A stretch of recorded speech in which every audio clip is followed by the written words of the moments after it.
Hello dear student, this is Rishabh, you watching Rishabh BPSC now. तो NCERT science class 8 को continue करते हैं और क्लास 8 का ये लेक्चर नंबर 4 होगा और चैप्टर नंबर भी 4 होगा। तो आज हम सब एक्चुअल में पढ़ने वाले हैं धातु और अधातु के गुण। ठीक है, तो गुणों के आधार पर धातु और अधातु को इस वाले चैप्टर में बांटा गया है। तो आपको समझना पड़ेगा, इससे भी प्रश्न काफ़ी हद तक बन सकते हैं। 70 बीपीएससी में नहीं पूछा था इस चैप्टर से क्वेश्चन, इसलिए मैं लगाया भी नहीं हूँ। तो जिस चैप्टर से क्वेश्चन पूछा गया है 70वीं बीपीएससी में, वो मैं क्वेश्चन आपको लगा दूंगा। ठीक है, जैसा कि पिछले हम सब क्लास में करते आए हैं। तो आज हम सब मेनली पढ़ेंगे धातु और अधातु। आप सबको पता है कि तत्व जो होता है उसके कुछ प्रकार होते हैं। तत्व जो एलिमेंट होता है उसके कुछ प्रकार होते हैं। तो तत्व के 3 प्रकार होते हैं, धातु, अधातु और उपधातु। लेकिन ये क्लास 8 के एनसीईआरटी में धातु और अधातु के बारे में बताया गया है। तो हम सब एक एक करके समझेंगे, उदाहरण के तौर पे भी समझेंगे। तो चलिए एक एक करके मैं आपको समझाता हूँ। ये बस एक माइंड मैप है, थोड़ा सा याद रखेंगे स्टोरी टाइप, तो आपका क्वेश्चन बन जाएगा। सबसे पहले धातु और अधातु के भौतिक गुण के आधार का अध्ययन। ठीक है, यानी इसमें गुण का अध्ययन किया गया है। तो पहला जो गुण है वो है आघात वर्धनीयता। इसको समझते हैं। धातु का गुण है ये, ठीक है, जिसके कारण उन्हें पीटकर शीट में परिवर्तित किया जा सकता है। तो वह कहलाते हैं आघात वर्धनीयता। तो आघात वर्धनीयता का मतलब यही हो गया कि कोई भी धातु होगा तो उसको आप एक सीट बना सकते हैं। जैसे बेड सीट आप बिछाते हैं उसी प्रकार से आप उसको सीट बना सकते हैं। किसी प्रकार से आप देखे होंगे, उदाहरण के तौर पे एल्युमिनियम पन्नी का उपयोग खाद्य सामग्री को लपेटने में किया जाता है। आप कभी ना कभी जरूर देखे होंगे मिठाई के ऊपर एक सिल्वर कलर का परत चढ़ा होता है, तो वो भी एक धातु ही है। आप एल्युमिनियम का पन्नी जरूर यूज किए होंगे खाना को गर्म करने के लिए। ठीक है, तो उसमें अगर आप रखेंगे तो खाना जो है काफी समय तक गर्म रहता है। तो ये नीचे कुछ फोटो है, आप देख ले, उससे समझ में आ गया होगा। और धातु में ये गुण नहीं पाए जाते। तो जो गुण धातु में पाए जाएंगे वो गुण अधातु में नहीं पाए जाएंगे, इसको याद रखना है। तो एल्युमिनियम पन्नी अगर आप दुकान में बोलेंगे तो आपको ये मिल जाएगा, बाकी आपको ये प्रैक्टिकल करने की आवश्यकता नहीं है। तो पहला जो धातु का गुण हो गया वो है आघात वर्धनीयता। ठीक है, यानी इसको पीट करके, हथौड़े वगैरह से पीट करके इसको हम सब एक चटाई का रूप दे सकते हैं। ऐसा जैसे कि अधातु, मान लेते हैं कोयला आप लीजिए, तो कोयला को अगर आप हथौड़ी से पीटेंगे तो वो कोई चादर का तो रूप नहीं ले लेगा, वो भंगुर रहेगा, वो टूट जाएगा भरभरा करके, तो वो अधातु हो गया। लेकिन धातु का गुण क्या है कि ये आघात वर्धनीय होता है, यानी अगर आप उसको पीटेंगे तो वो समतल बन जाएगा। दूसरा तन्यता। तन्यता क्या होता है? तो धातु का वह गुण जिससे उन्हें खींचकर तारों में परिवर्तित किया जा सकता है। ठीक है, जिसमें तन्य हो तो वो तन्यता कहलाता है। और धातु में ये गुण नहीं पाया जाता है, यह भरभरे होकर टूट जाते हैं। कोयले को आप अगर खींचेंगे तो वो 2 भाग में अलग हो जाएगा। वहीं अगर आप एल्युमिनियम के तार को खींचेंगे, जैसा कि एल्युमिनियम आप देखे होंगे बिजली वाला तार जो उपयोग होता है, उसको खींच करके आप ले जाएंगे काफी दूर तक, तो वो खिंचाते चले जाएगा, क्योंकि उसमें गुण ऐसा है, तन्यता का गुण है, तो इसलिए वो धातु है। एक होता है निनाद ध्वनि, यानी रिंगिंग साउंड। आप घंटी को बजा कर देखिए, आप जब भी मंदिर जाते हैं आप घंटी को जरूर बजाए होंगे। तो घंटी कैसा आवाज करता है? जब आप एक बार धीरे से कंपन करेंगे तो घंटी जो है रिंगिंग होता है। एक बार टन किया उसके बाद वो थोड़ा सा और मतलब बजेगा, तो इसलिए वो निनाद ध्वनि है, तो रिंगिंग ध्वनि है। तो ये भी एक गुण पाया जाता है धातु में। तो धातुओं से बनी वस्तु जब कठोर सतह से टकराता है एक निनाद ध्वनि उत्पन्न करता है। धातु में कुछ गायन ध्वनि उत्पन्न करता है। ठीक है, तो यहाँ पे धातु कर लेंगे। तो धातु में कुछ गायन ध्वनि, तो आप जितने भी ये घंटी वगैरह बजाते हैं ये सब मेटल से बनता है धातु। तो धातु समझ गए होंगे। धातु उसी पदार्थ को बोलेंगे, कुछ पदार्थ कठोर, चमकीले, आघातवर्ध, तन्य, ध्वनिक और उष्मा तथा विद्युत का सुचालक होता है, ये सारे धातु कहलाते हैं।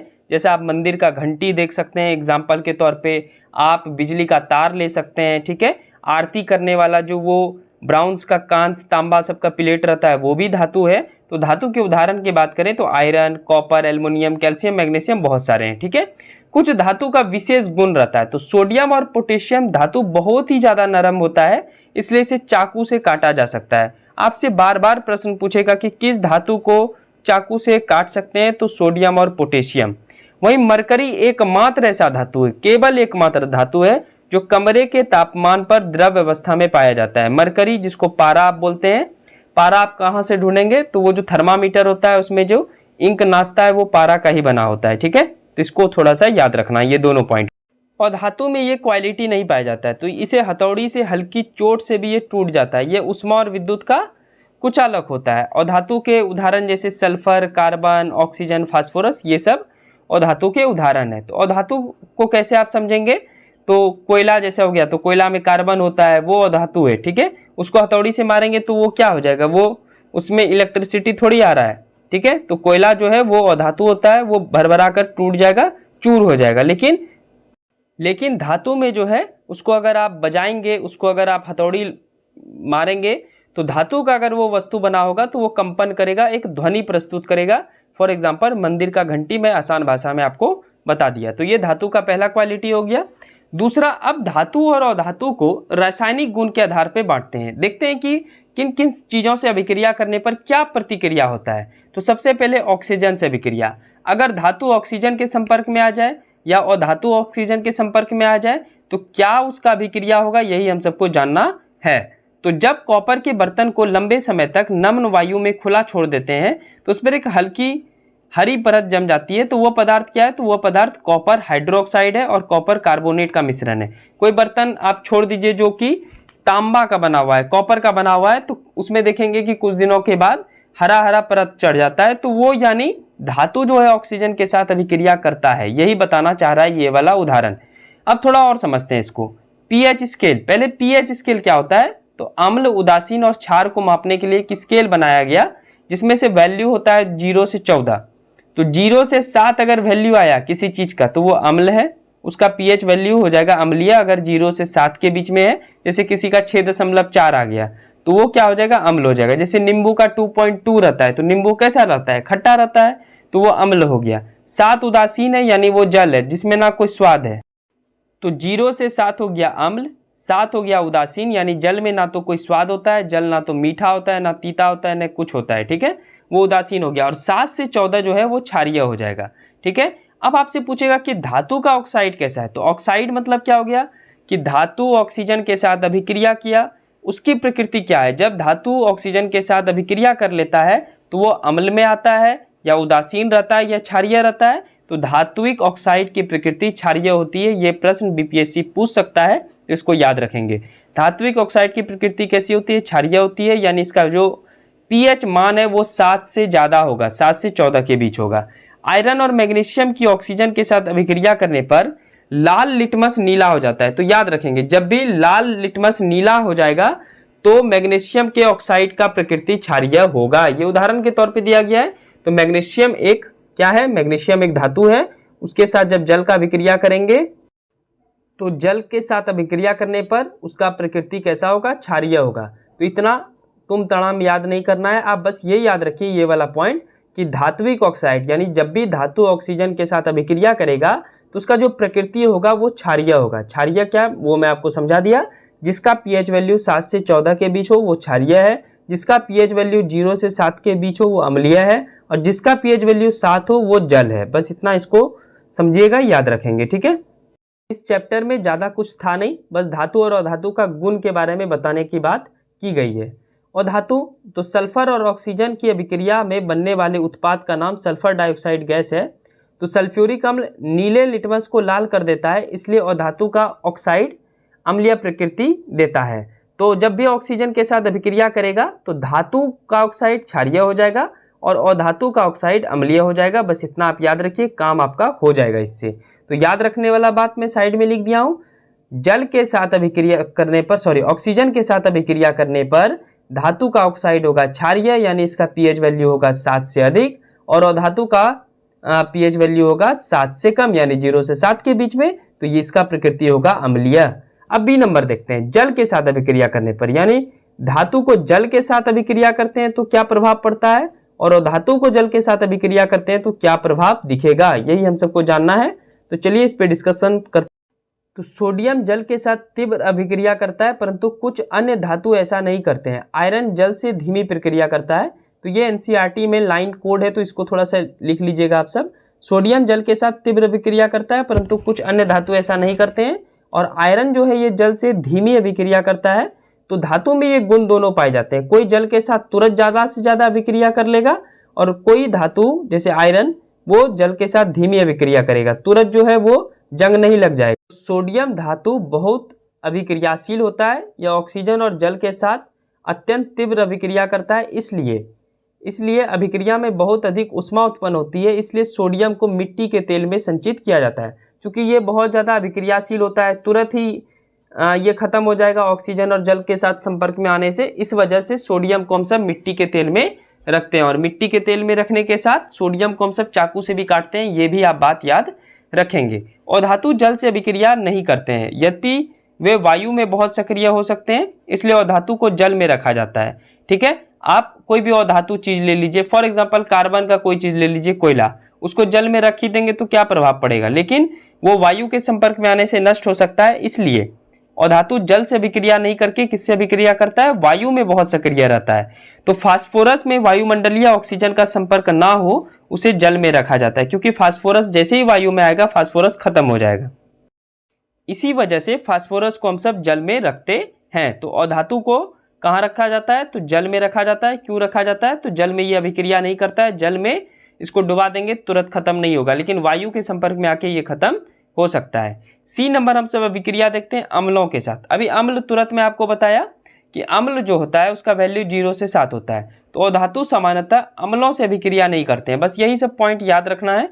धातु लेकिन अम्ल से अभिक्रिया करता है, और धातु जब अम्ल से अभिक्रिया करता है तो हाइड्रोजन गैस उत्पन्न करता है जो पॉप ध्वनि के साथ जलती है। ठीक है, तो याद रखेंगे अधातु अम्लों के साथ अभिक्रिया नहीं करता है, धातु अम्ल के साथ अभिक्रिया करता है, और कौन सा गैस उत्पन्न करता है, हाइड्रोजन गैस उत्पन्न करता है। डी नंबर क्षारों से अभिक्रिया। अभी क्षार के बारे में आपको बताया, जिसका पीएच वैल्यू 7 से 14 के बीच में हो उसको क्षार बोलते हैं। तो पॉप ध्वनि हाइड्रोजन गैस की उपस्थिति दर्शाती है। धातु सोडियम हाइड्रोक्लोराइड से अभिक्रिया कर हाइड्रोजन गैस उत्पन्न करता है, और धातु की क्षारों से अभिक्रिया जटिल होती है। तो अधातु में ना तो अम्ल का अभिक्रिया होता है ना ही क्षार का अभिक्रिया होता है, लेकिन धातु में जो है वो आपका अम्ल का भी अभिक्रिया होता है और क्षार का भी अभिक्रिया होता है, और दोनों में हाइड्रोजन गैस उत्पन्न करता है कौन, धातु। तो बस इतना आप याद रख लीजिए, काम आपका हो जाएगा। तो इसको बार बार जब आप पढ़ेंगे तब आपका याद होगा। एक पॉइंट पर और डिस्कशन करते हैं, ये चैप्टर छोटा है, इसमें ज्यादा कुछ था नहीं। ई नंबर बताया गया विस्थापन अभिक्रिया। तो एक धातु दूसरे धातु को उसके यौगिक के जलीय विलयन से विस्थापित कर सकता है। जिंक जो है वो कॉपर और आयरन से अधिक अभिक्रियाशील होता है, ये पॉइंट याद रखेंगे। और एक अधिक अभिक्रियाशील धातु कम अभिक्रियाशील धातु को विस्थापित कर सकता है, उसको हटा सकता है, परंतु कम अभिक्रियाशील धातु अधिक अभिक्रियाशील धातु को प्रतिस्थापित नहीं कर सकता है, उसको हटा नहीं सकता है। जैसे कि जिंक जो है ये कॉपर और आयरन से अधिक अभिक्रियाशील है, इसलिए जिंक जो है ये कॉपर और आयरन को हटा सकता है, ठीक है, उसको विस्थापित कर सकता है। लेकिन कॉपर और आयरन में इतना पावर नहीं है कि वो जिंक को हटा दे, ठीक है, क्योंकि जिंक का अभिक्रियाशील शक्ति अधिक है, किसके मुताबिक, तो कॉपर और आयरन के मुताबिक। तो एक्चुअल में पदार्थ के बारे में, धातु और अधातु के बारे में, यहाँ पे हम सब गुण के बारे में डिस्कस किए। तो क्लास 9th में धातु और अधातु के बारे में बहुत अच्छे ढंग से दिया गया है, लेकिन अभी फिलहाल क्लास 8 का हम सब कर रहे हैं। तो जो एनसीईआरटी में मुख्य बात बताया गया है वही अभी मैं आपको बता रहा हूँ, और इसके ऊपर एमसीक्यूज शुरू हो गया है। तो एमसीक्यूज भी अगर आप बनाना चाहते हैं तो आप हमारे paid batch 72 BPSC PT mains class से जुड़ सकते हैं, ठीक है। अभी मैं आपको उसका इंफॉर्मेशन ऐड कर देता हूँ ताकि आप सब एक बार उसको देख लेंगे। तो बस ये था पदार्थ, धातु और अधातु। 10 जुलाई से जो है आपको एमसीक्यू का पीडीएफ मिलने लगेगा हिंदी भाषा में। जैसे कि अभी ये चौथा क्लास हो गया एनसीईआरटी का, तो आपको 4 पीडीएफ मिल जाएगा। तो आप एक बार पेमेंट करेंगे, पेमेंट कितना करना है वो अभी मैं आपको बता देता हूँ।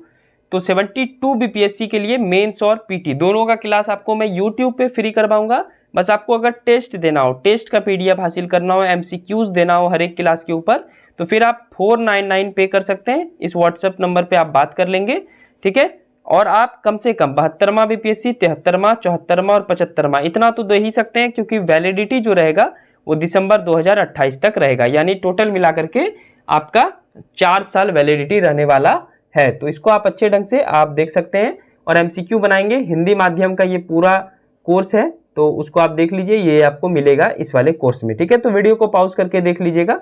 बाकी तो बस मैं आपको बता दिया, इस वाले चैप्टर में इतना ही था।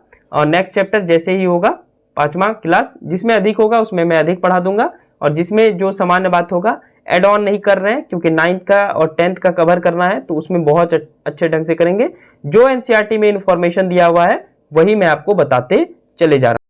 अगर आपको सभी क्लास का फ्री PDF चाहिए तो आप हमारे 2 टेलीग्राम चैनल से जुड़ सकते हैं। पुराना वाला टेलीग्राम चैनल है ऑनेस्ट आर्यन शिक्षा, और ये हमारा पुराना यूट्यूब चैनल भी है ऑनेस्ट आर्यन शिक्षा, आप जरूर वहाँ पे जुड़े।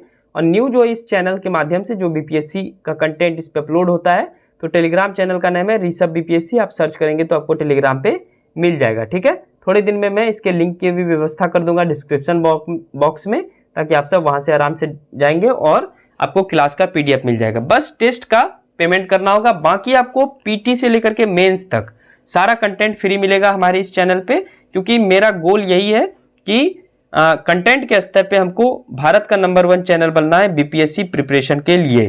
ठीक है, थैंक यू।